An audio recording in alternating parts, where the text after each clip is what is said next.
Il y a plusieurs millions d'années sur Cybertron, la guerre civile fait rage, les Decepticons cherchent à conquérir la planète, les Autobots cherchent à fuir en lançant un vaisseau Arche à travers l'espace pour trouver de nouvelles ressources. 2 Autobots sont dispatchés pour récupérer des barres d'énergie pour aider au décollage de l'Arche. L'un d'entre eux est bien sûr Bumblebee. Bienvenue dans cette nouvelle revue vidéo de Transformers Buzzworthy Bumblebee Origins Bumblebee. Exclusivité War for Cybertron trilogie dans cette gamme. Bienvenue sur TF Toybox, chaîne qui passe en revue les figurines et qui vous informe des nouveautés sur Facebook, Instagram et Twitter. On passera comme d'habitude en revue le mode robot, le mode alternatif. On fera bien sûr quelques comparaisons. On montrera les différents modes Weaponizer et Fossilizer. Mais tout de suite, on passe au packaging. N'oublie pas quand même de laisser un pouce positif si cette vidéo vous plaît avant de partir. Et on va commencer par notre packaging avec un packaging tout nouveau Buzzworthy Bumblebee. Même format que les Kingdom, mais avec les logos et les couleurs des packs Buzzworthy qui sont une gamme d'exclusivité aux États-Unis. Parfois ils se trouveront à Toys R Us au Canada, parfois ils seront en import dans certains magasins spécialisés. On retrouve notre Buzzworthy Bumblebee, le logo, puis le nom Origin Bumblebee, le logo habituel Transformers, pas mal de Bumblebee issus de différents univers Cyberverse Génération 1 Marvel.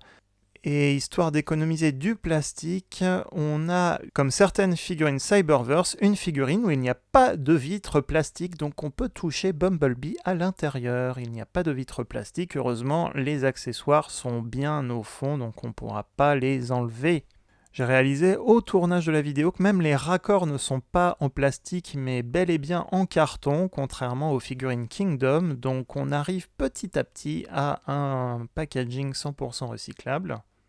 On a donc nos photos sur le côté de Bumblebee, au dos 23 étapes de conversion, le mode robot, le mode alternatif, la voiture cybertronienne que l'on voit dans l'épisode Génération 1, avec en accessoire les bâtons d'énergie, d'Energon, le jetpack et le pistolet, le logo War for Cybertron Trilogy figure bien sur cette figurine, et enfin dernier côté, pas de poster Kingdom mais un beau poster de Bumblebee, avec sur le dessus le logo Autobot Buzzworthy Bumblebee. On ouvre la boîte et comme le pack Worlds Collide, les figurines Buzzworthy Bumblebee sont sur un fond jaune avec des alvéoles. Nos instructions sont également jaunes et noires, toujours avec le nom et le logo de la gamme War for Cybertron, Buzzworthy Bumblebee et Origin Bumblebee. On a donc toutes les instructions de transformation. Comme je le disais, les accessoires sont en bas, donc ce sera difficile de les prendre. Le mien, le pistolet vient de se détacher juste à l'ouverture, mais sinon il reste bien au fond de la boîte. On a un jetpack et on a les 5 barres d'énergie transparentes orange. Et voici encore une fois le fond. On va enlever, détacher notre figurine. Des mots rapides, on peut bien sûr attacher le pistolet dans la main de Bumblebee. Quant au jetpack, il y a un point de connexion au dos, donc on va pouvoir lui ajouter son jetpack propulseur, comme ceci. Cette version Origin Bumblebee correspond à la toute première apparition de Bumblebee dans le premier épisode Génération 1 de 84, la première scène d'ouverture, où les Autobots sur Cybertron se préparent à quitter Cybertron. Ils ont besoin d'énergie pour alimenter l'Arche. Heureusement, 2 Autobots sont dispatchés, Bumblebee et Wheeljack, qui récupèrent des barres d'énergie et qui vont les ramener à la base Autobot. Le chemin sera parsemé bien sûr de Decepticons et de Seekers qui feront barrage. D'autres espions sont répartis dans la ville. Nos Autobots vont se transformer et éviter les tirs et bien sûr, ils vont arriver à la base avec les barres d'énergie. Et on va pouvoir assister au décollage de l'Arche. C'est donc en quelque sorte le mode cybertronien que l'on attendait de Bumblebee dans la gamme War for Cybertron. On va pour une fois commencer par le mode véhicule. Il s'agit d'une petite soucoupe volante ou une voiture cybertronienne très très plate, plutôt aérodynamique, avec une petite vitre transparente bleue sur le dessus. Attention donc à ne pas scratcher le toit du véhicule. Un petit logo Autobot à l'avant. La largeur colle parfaitement avec la route d'Oméga Suprême pour ceux qui ont le premier Titan de la gamme War for Cybertron. Comme je le disais, une voiture extra plate. On a même la grille avant du véhicule visible et peinte en argent. Et quand je disais extra plat, c'est vraiment très très plat. 3 points de connexion sont visibles sur le dessus, ce qui va vous permettre de stocker les armes. Après, c'est pas forcément le plus joli comme on le voit. Et petite réflexion pendant le tournage, le mode de Bumblebee ressemble aussi à un triangle orange ou jaune comme l'Arche. Coïncidence ? Je ne crois pas. À titre de comparaison également, ici Cybertron Red Alert de la gamme Siège, donc ils vont très bien ensemble en véhicule cybertronien. C'est parti pour la transformation, il y aura beaucoup de panneaux à déboîter et encore une fois, la pièce du dessus est une pièce transparente peinte en jaune. Donc on y va doucement pour déboîter les panneaux arrière et séparer les côtés de la voiture pour les déployer et faire ce qui va devenir les jambes. Un petit point de connexion sur chaque partie pour connecter le panneau à la cuisse. Comme on le voit ici, ce panneau, le dessus de la voiture, ce panneau va se détacher et va pivoter. Le reste du morceau va se replier à la jambe. Ici, le dessus de la voiture cybertronienne, ça correspond au côté du pied du robot. Donc c'est plutôt bien fait comme transformation. J'aime beaucoup le sens du détail pour ces parties du pied. En mode robot, on va voir forcément qu'il y a pas mal de panneaux sur la jambe, mais la transformation est plutôt ingénieuse pour faire des jambes à peu près normales. Donc là, on a déjà les 2 jambes qui sont finies.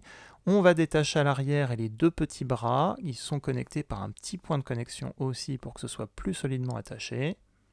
Les mains peuvent se pivoter, on peut les détacher, les déployer des bras.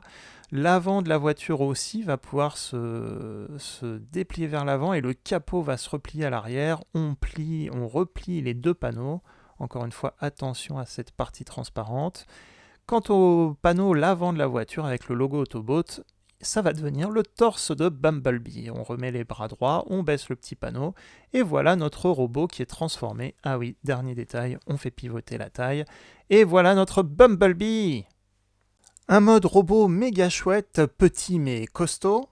On le verra, il fait la taille de figurine Bumblebee War for Cybertron classique. Il a des touches d'inspiration, bien sûr, du personnage Génération 1, de son apparition dans le premier épisode Génération 1, mais aussi les croquis qui ont servi au design de Bumblebee dans War for Cybertron sur Netflix. Et on va le voir aussi plus tard, il a pas mal de points de connexion sur le corps, comme les figurines War for Cybertron, pour l'équiper d'armures supplémentaires. C'est clairement Hasbro qui s'est rattrapé 2 ans après et qui nous sort la version cybertronienne de Bumblebee pour aller avec les figurines War for Cybertron Siège, le premier chapitre sur Netflix. Et ça valait le coup d'attendre. Pour changer, on va aussi parler des accessoires. N'oublions pas qu'on a 5 bâtons d'énergon, ce sont des barres d'énergie, similaires aux bâtons d'énergie qu'on voit dans le premier épisode Génération 1, mais comme on le voit, il n'y a pas de poignée, ils ne sont pas à la taille des mains des figurines War for Cybertron, donc il faudra vous amuser à les mettre sous le bras ou sur les bras en équilibre pour pas qu'ils tombent. Autre accessoire, le pistolet, et pour avoir revu la scène sur YouTube, je remettrai le lien en description de la vidéo, le pistolet est vraiment identique au pistolet de Bumblebee dans cette partie du dessin animé.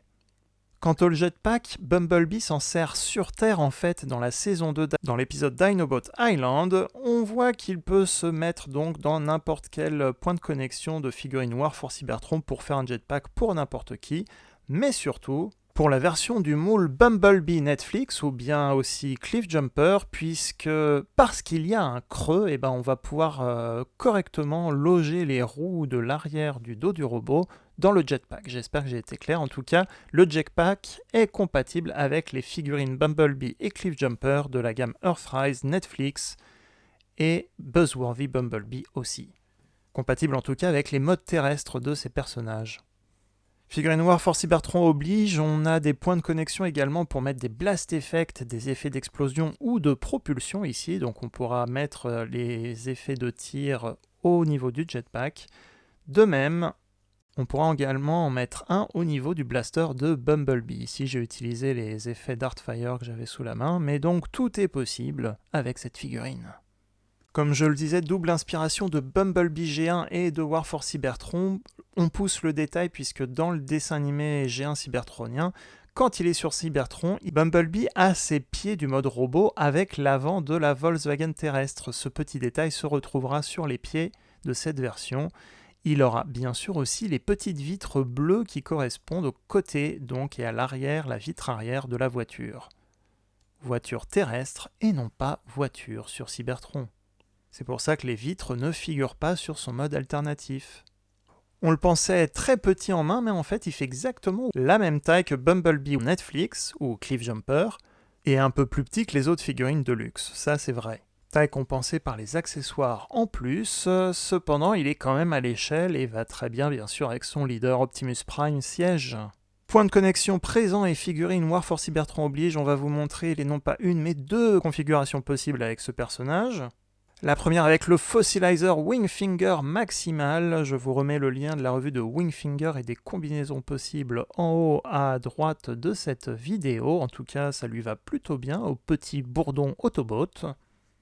Et la deuxième configuration avec l'Autobot Slammer armé jusqu'aux dents, un lance-missile, un canon et une scie géante, là aussi je vous remets le lien de la vidéo en haut à droite pour les différentes configurations.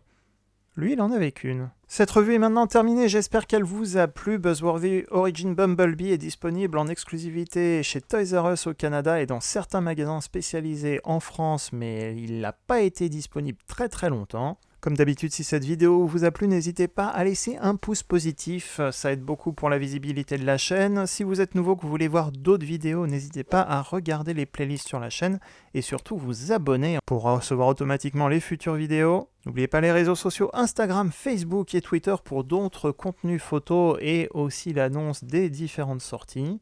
N'hésitez pas à mettre en commentaire ce que vous avez pensé de cette revue, de cette figurine, ou alors si vous voulez voir de futures figurines sur la chaîne. Et d'ici là, à très bientôt pour une prochaine vidéo.